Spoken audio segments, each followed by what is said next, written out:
Hey guys, Joe Tunney here at Infiniti of Kirkland in Kirkland, Washington, just outside of Seattle, with sadly perhaps the last of a generation of vehicles, the 6-speed Infiniti G37.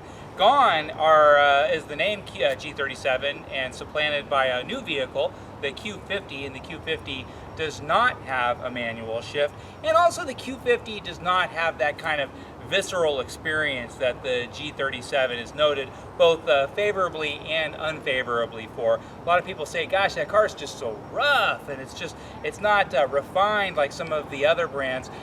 Yet there's an audience that takes a look at a G37 and says, you know what, that's exactly why I like it. It's a throwback to the way cars used to be.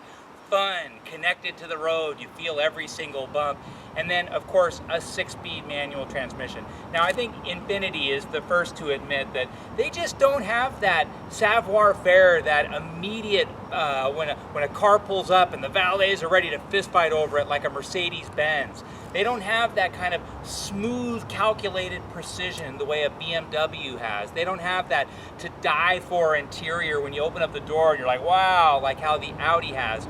Yet they do have something that the others don't have, and that's huge horsepower in a reliable package.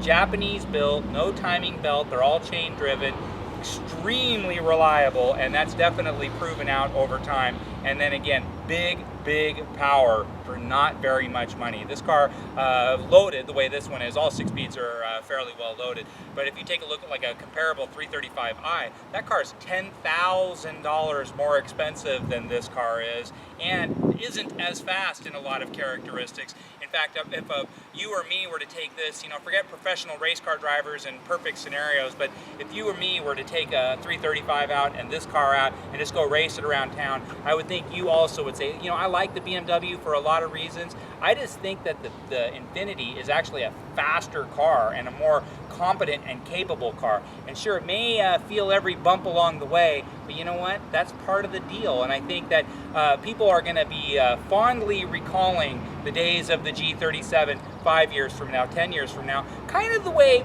it reminds me of when BMW dropped the 2002 model lineup and went with the 320i. The 320i was a million times more modern than the 2002, yet what do collectors crave? They crave that 2002. Let's take a look at this particular car, black on black. That's kind of the most popular color combination in just about everything Infiniti sells. They all come with xenon lights. They all come with 328 horsepower to go with 270 pound-feet of torque. They all come with these made by Enki 18-inch high-performance wheels. And then not all Type S's are 6 speeds, but all 6 speeds are Type S's.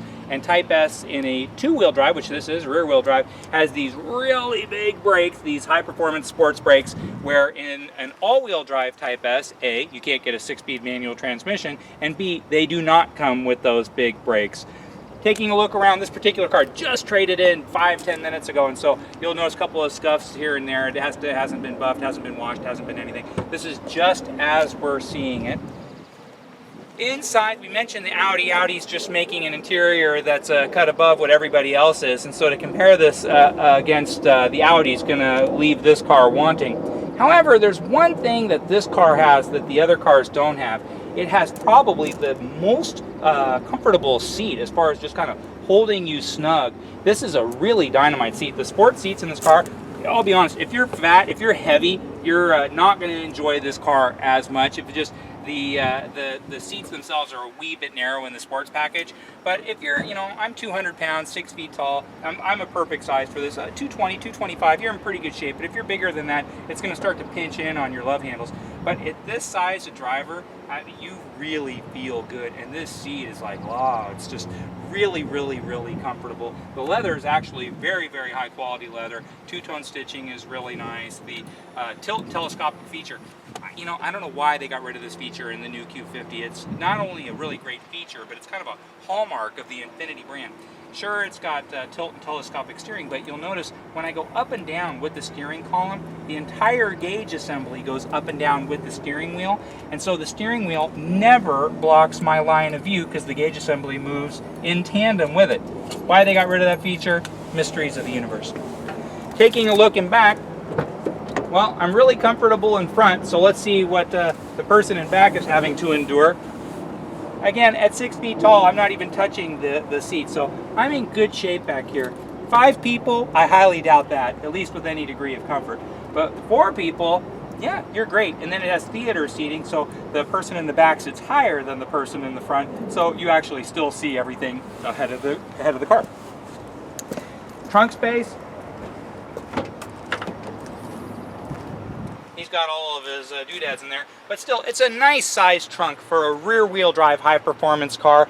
A lot of people say, well, you know, it's not as big as other vehicles, you know, typically front-wheel drive-based vehicles, but still, it does what you need it to do, unless you're really loading it up for bear at Costco or going on a really long trip with some hard edge luggage or anything like that. It's actually very spacious for the real world. And then it has strut mounted shocks here, and so or struts as opposed to the actual hooks. And so a lot of times you'll see these trunks will have hooks that go down here. So as soon as you close the trunk, they kind of impinge on everything below. But this is its own separate deal, and so when I close the lid here, nothing is compromised. Rear view camera, navigation, all manuals come with a navigation package. Let's jump inside and turn it on.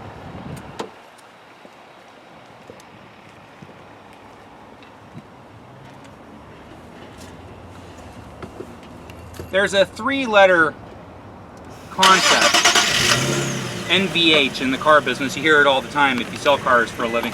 Noise, vibration, and harshness. Our Mariners are playing the Yankees and winning, so we like that. And the cars nowadays, that's everything. You know, they want the car quiet. They want the noise to be gone. Vibration. They don't want you to feel all the undulations in the road. And the harshness, the actual way that the car jerks around. Those are things that they don't want cars to be that way. Where the G37 has a loud exhaust on purpose. It has big wheels and high performance tires that really hold on to the road like they're holding on for dear life. The handling on this car is absolutely incredible. Dynamite, real world handling. It's just loud. There's no other way to say it. And so harshness, it's 328 horsepower. When I put this thing in gear and lay down on the gas, magic is happening right this very second. Turn on the stereo system too, and take a look in here. Joe Friday and I'm Vancouver. We were searching for some high in the sky song. Great Bose stereo system, nice size navigation, it's 3-dimensional, it's all voice driven, touchscreen, modern as far as that goes, and no, it's not as big as some of the brand new things, but again, this car is a throwback to the way cars were maybe 10 years ago or so, which makes sense. I mean, this car came out in 2006 as a 2007 model as the G35, but it's not necessarily a bad thing. It's a dynamite car that was a quantum leap ahead of its time when it came out in 2007 as the G35, and I still think it's a really neat, fun car. There are exactly no 6-speeds available on the open market ever.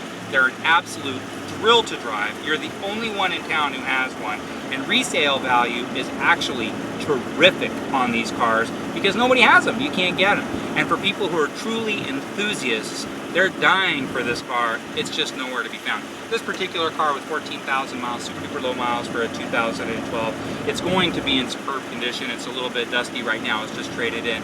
But if you have any questions about this car, you'd like to get some of the reconditioning receipts or anything like that faxed to you or scanned to your email, I'm happy to provide that for you. If you have any questions about G37s in general or this particular car, please don't hesitate to give me a call. My name is Joe Tunney. I'm the sales manager at Infiniti of Kirkland. You can call me anytime, 425-821-1600, or just drop me an email at joet@infinitiofkirkland.com.